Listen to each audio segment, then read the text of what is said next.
Welcome to the Game Lounge. Alright, me. Alright, Confessor, what's going on, boy?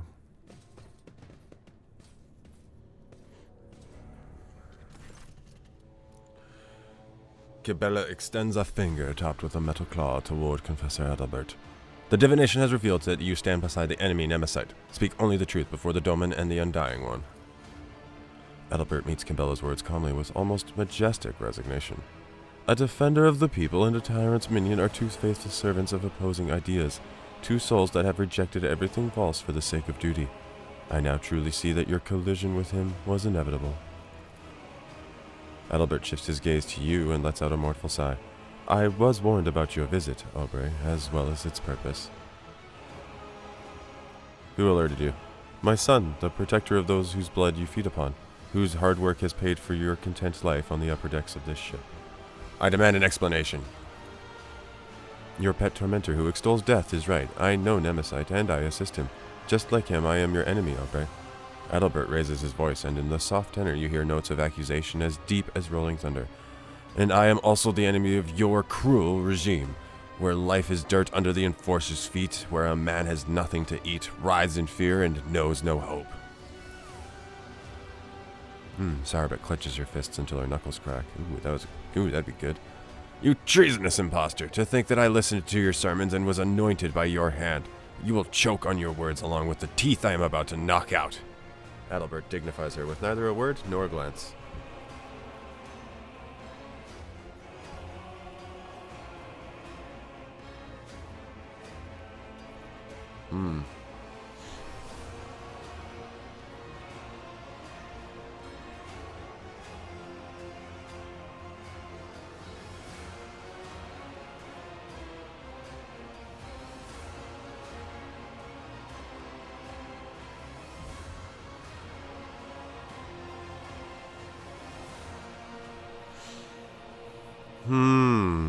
I mean, I like this one. I mean, that's the iconoclast one to be nice, you know, try to get everybody better. But this one, try to twist him onto my side.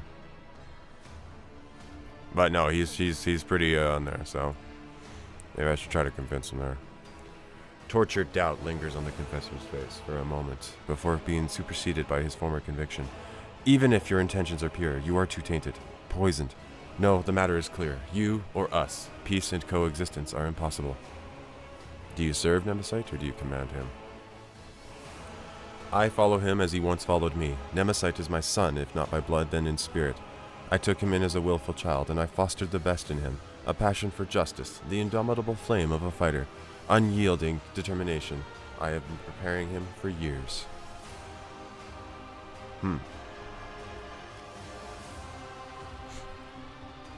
You have raised a living instrument that serves a purpose without question. Kibellah speaks cautiously, as if not entirely sure of her judgment. Such is his purpose, to be the hope to break the shackles, to end the centuries of torment that have passed aboard this ship. A great sacrifice for a great cause. He falls silent, looking at Kibellah expectantly. You should be familiar with his ways, except that instead of a sower of freedom, you were raised to be an executioner's sword. What else were you lying about? One last confession? Why not? He frowns and pulls back his collar as if he were short of breath. I am not Adalbert. That was the name of an initiate from a clan of confessors who passed away from disease many years ago. I was born in squalor on the lower decks, and at my behest of the He falters as if he wanted to add something else. And it was by the Emperor's command that I took Adalbert's place through deception, pretending to be him. The dead man had inherited much influence and many thrones from his clan, which hastened my successful rise through the ranks. But it was not for wealth and for power that I did this. I accepted the burden of hard work to empower the common people, to pave the way for liberation from oppression and injustice, and my part is almost done. Kibellah whispers to you. I sense no lie in his voice or barren, Daman Aubrey. He feels and welcomes death with open arms. The moment favors us. We must learn more. He who betrayed his oaths will not deliver Nemesite to us. But from his words we may divine knowledge of our enemy.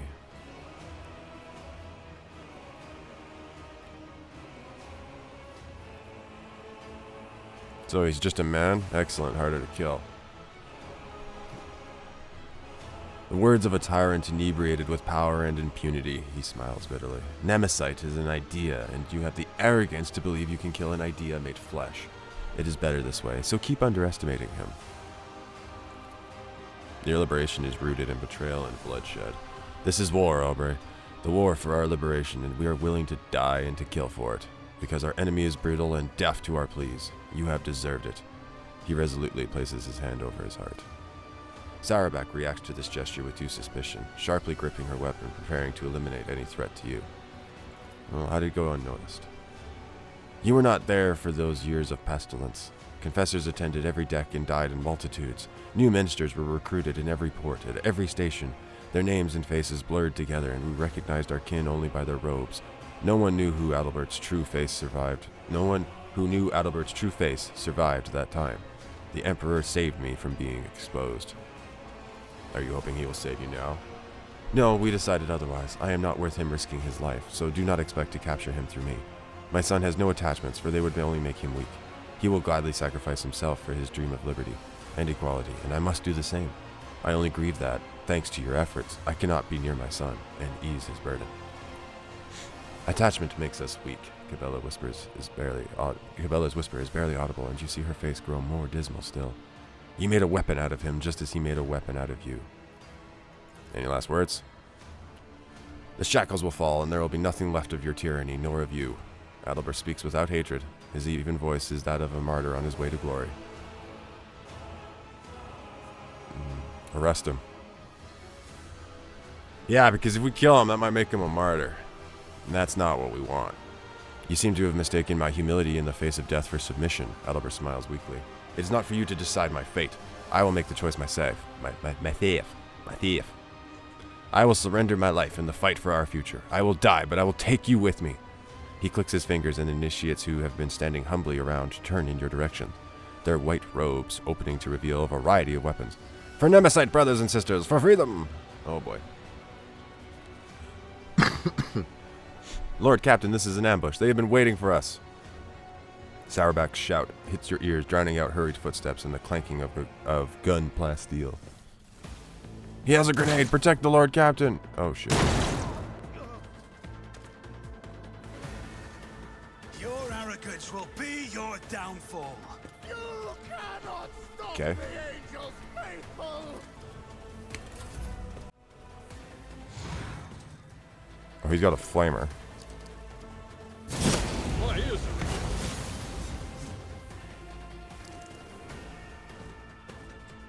Wow.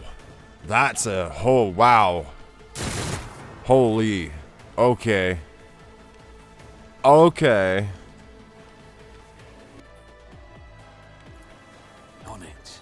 Another enemy down. Shotgun to the face.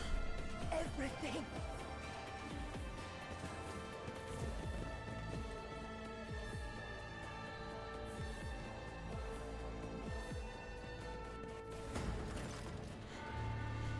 The battle is over and silence descends upon the chapel. Flakes of ash whirl quietly in the air before coming to rest on the blood trickling slowly across the floor. We now know much more about the enemy, Kibellah ponderously runs her fingers along the flat of the blade. About just how deep the poison of conspiracy runs within the veins of your ship. But the blood-spun web has wrapped itself around its bays too tightly, and Nemesite can no longer hope to escape. Her ruminations are interrupted by a furious hiss. Sarabak snarls a curse through her teeth and spits at Adalbert's smoking remains. Her left arm hangs limp and her face is mangled by shrapnel. Lord Captain, we have a prisoner. She points her weapon at the man standing hunched over in pain. Permission to finish off the cur. Down with the tyrant. The broad-shouldered initiate who calls himself Zeke clutches a deep wound glaring at you with hatred. Yeah. Oh, yeah, I'm gonna see you going to the park. Huh? I don't know. She just told me you're going to the park. Oh, that's okay. Don't worry about it. That was me. It's okay. I know, Mom made some chickens and she made some platypuses.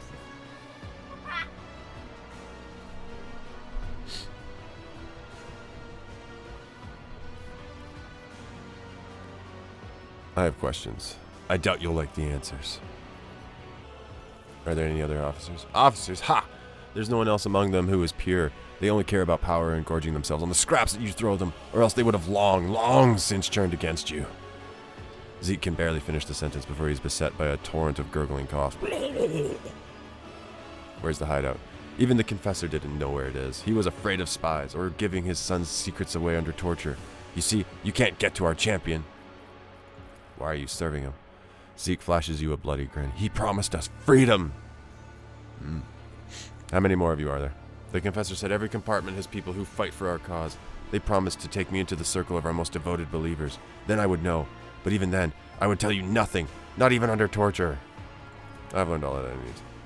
The initiate only looks at you sullenly. They were waiting for us. It was a trap. Yes, Lord Captain. Adalbert had been warned, and yet he chose not to flee. Instead, he stayed behind to set a trap for us. Did he really believe this madness would succeed and he would somehow survive? He did not want to survive. His only hope was to kill. Nemesite managed to turn his adoptive father into a blade pointed squarely at the doman's throat, just as Adalbert himself had once turned Nemesite into a weapon. Neither of them feared death. That devious, mind-twisting beast. Sauerback frowns with worry. I have been going through my predecessor's archive recently, and I may have an idea as to what manner of creature this Nemesite is. We are dealing with a Kellermorph, a special variety of mutant filth in the service of genetic cults. Oh! Tyranids. These creatures are made and raised to play the part of the people's leader, an inspiration for the mutinous rabble. A Kellermorph's purpose is to sow disorder and use the rebellion to eliminate the ruling elite, those who might be capable of opposing the Xenos. Now what should we do with him? Do not kill him in vain, Kibellah shakes her head. Those who follow the tenets of the web know that, just as we serve death, so too does it serve us. Allow the death of this man to become an instrument in your hands, Doman Obre. Pass off the traitor's body as that of Nemesite. Instill fear in his supporters. The enemy will be forced to act to undo this deception, exposing himself in the process. All right. We will make certain that the lower deckers believe their hero to be dead. We will leave the body to hang for a good long while, that the hopes of the mutineers may rot along with the corpse.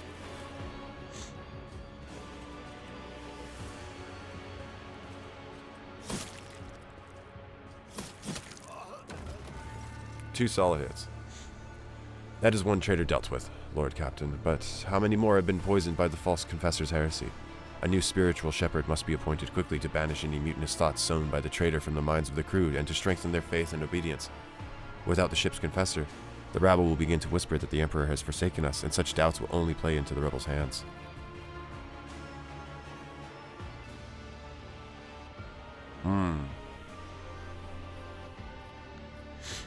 I don't want the Bloodspun Web to do it.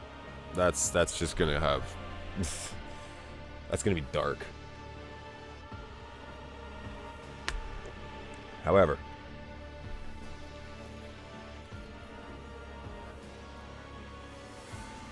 let's keep it within the ship. As you command, I will order the chapel be restored as well. Shield strength on each side of the flagship is increased by 10%. I've inspired the crew to defend the vessel with all their might. Oh. I will send agents to every deck. The next time Nemesite rears his head, which I am certain will happen sooner rather than later, we will be one step ahead of him and not the other way around.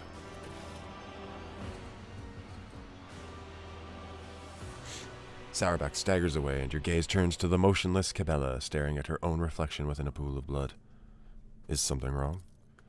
I am thinking about Nemesite, my adversary. The more I learn about him, the more I see a vague reflection of myself. A twisted reflection, perhaps, but all too familiar. Like me, he was forced to tread the path of servitude from an early age, stripped of anything that might stand in the way of duty, a champion and a zealot left with nothing but an idea forged and tempered by his mentor.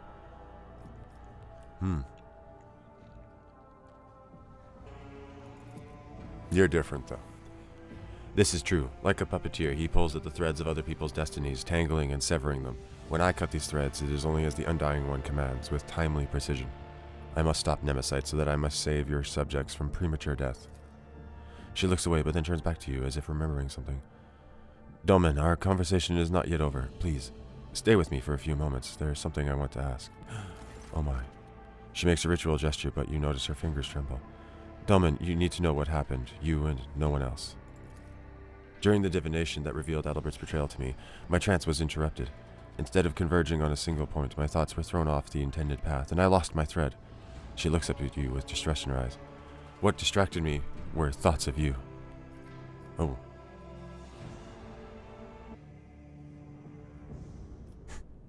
I didn't mean to complicate your ritual. She shakes her head. I know, but your shadow blocked my vision when I was looking for a sign from him. I was able to restore my trance and banish all thoughts that didn't belong, but that this happened at all is still worrying. You are dear to me, more so than I first realized, but my duty is to serve the Undying One. What if your presence in my mind, in my labyrinth, goes against the tenets? Yeah, that's perfectly normal. You don't understand. It may be normal for lay people, but not within the blood-spun web. Not for me. If I lose control of what makes me a faultless weapon, then what will be left of me? Domin, our fates are connected. We walk the same labyrinth. Tell me, what would you do if your mind's worries were to dull your resolve and mar your spirit?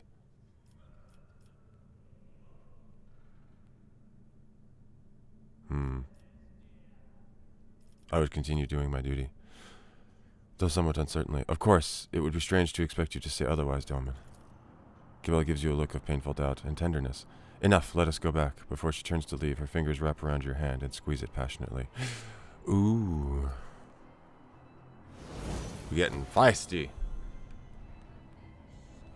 Let us not dawdle. Although I should probably do some of these level ups before another fight. There we go.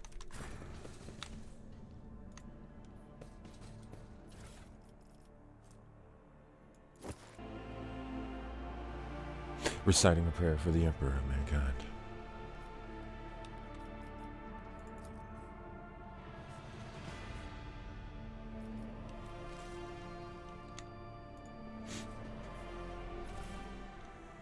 Oh, jeez.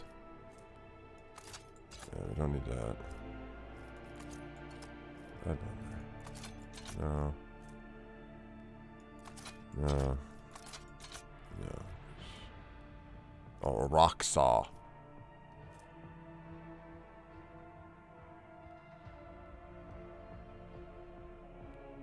Ooh.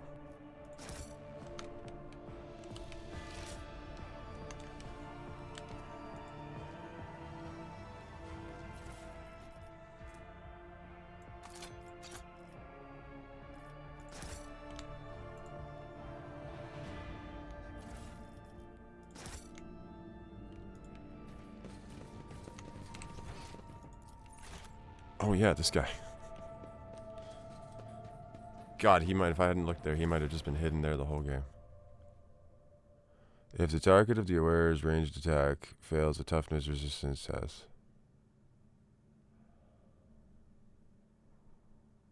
Nah.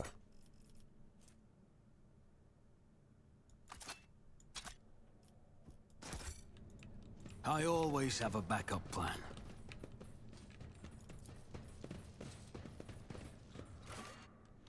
Wait, what am I supposed to do now?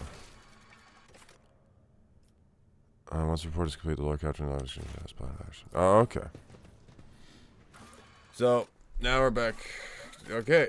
We finished this. Ow.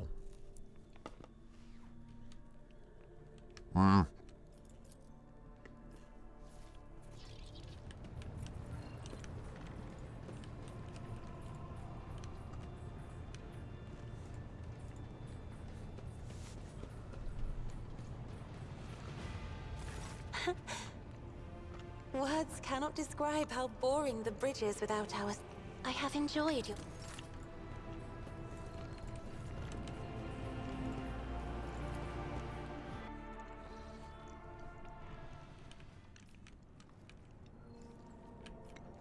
Alright, where was I going? There's so many planets here. Save the Eldari. Words of Past, Phabos. Void Sphere.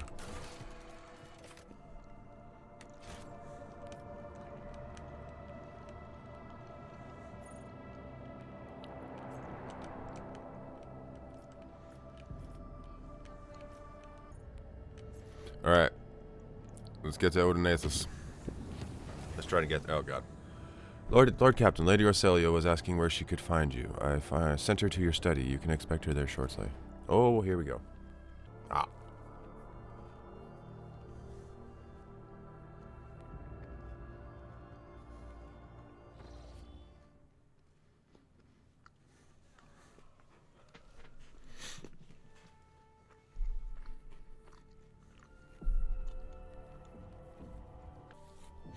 Lord Captain, could you spare a moment to discuss a personal matter? Cassia's less than graceful movements betray her anxiety. She lowers her eyes slightly and fidgets with a satin handkerchief as she waits for your answer. You can call me by name. I may, but I will not. I would not wish to overstep any boundaries around anyone, let alone the rogue trader himself.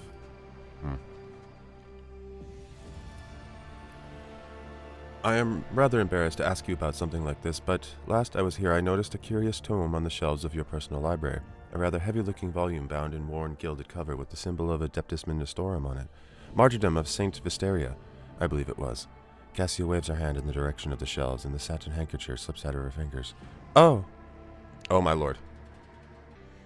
Perception test succeeded.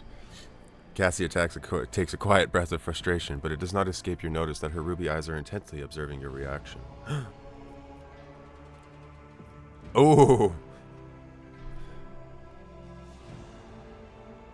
Because of some long-dead saint?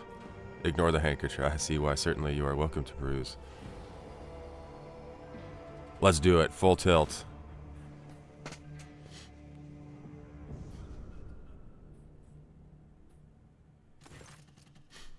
The soft fabric tickles your lips, and the subtle scent envelops you like a thin veil. Cassia accepts the handkerchief with a nod of gratitude and, for the first time, gives you a look filled with warmth and affection. Thank you, Lord Captain. I believe I should return to my chambers now. I could escort you. She graces you with a half-hidden smile and swiftly leaves the study. Oh my gosh, what? She ran out of my room. What the hey?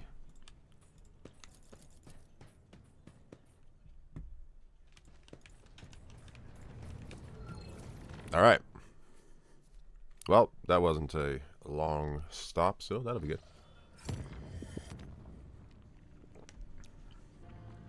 Ooh, I can almost get there.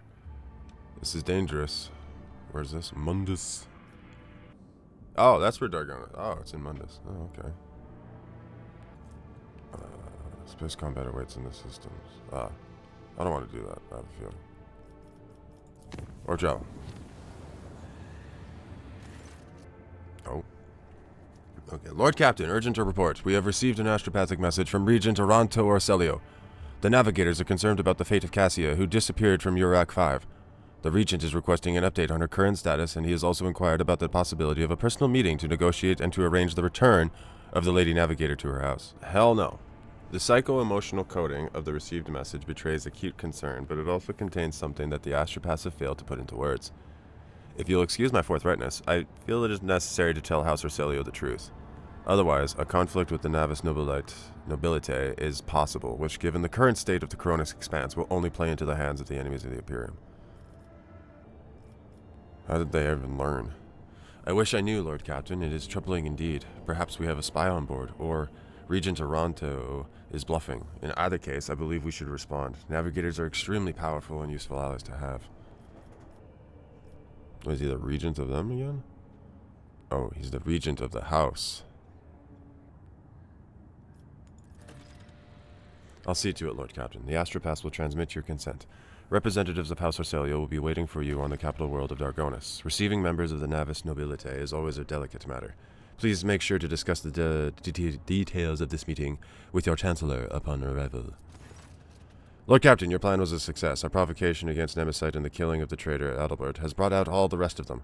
My enforcers have captured a number of suspicious individuals and beaten the truth out of them. That scum Nemesite wishes to avenge his mentor's death and plans to raid the ceremony of the officer's anointment. Okay? Since the impious Adalbert has turned out to be an apostate, it is the new confessor's duty to ensure that the officers retake their oath to the God Emperor. Traditionally, the ceremony is attended by the officers' families, and it is they who are the target of the mutineer. He wishes to slaughter all of the ship's elite in one fell swoop. I have ordered a trap to be set for Nemesite. Would you like to be personally involved in the operation? I will attend. You hear a burst of interference, followed by Kibellah joining the channel. Dolmen, the whispers of death are uttering the name of Nemesite ever more loudly. I must meet the enemy face to face. Let's do it together. So be it. Kibellah's voice is quiet and yet somehow even more grim and ominous. Oh, we're doing it now. Okay. We might not get there.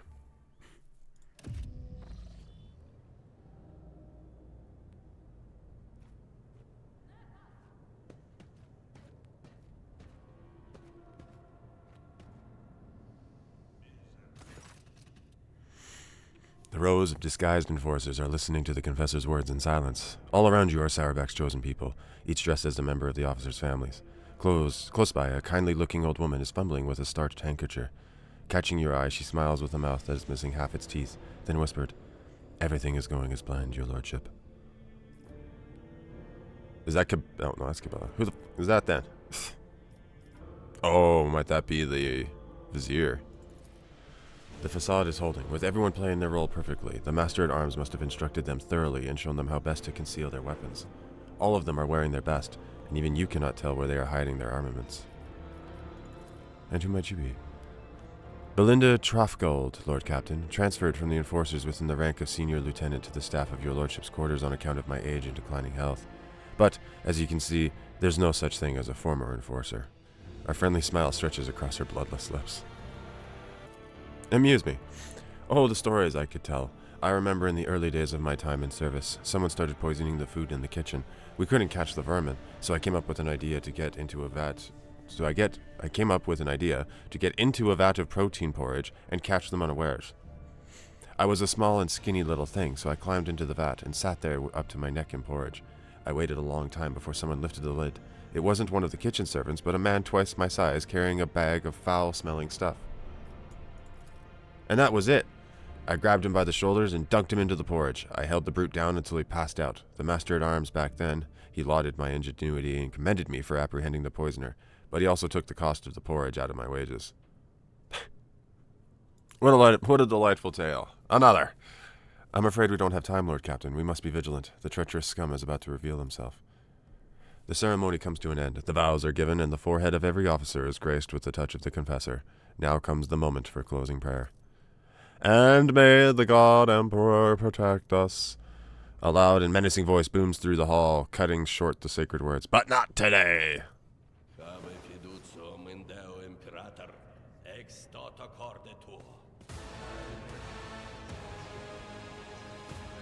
Yep. Gene Stealers. You cannot stop the angels faithful!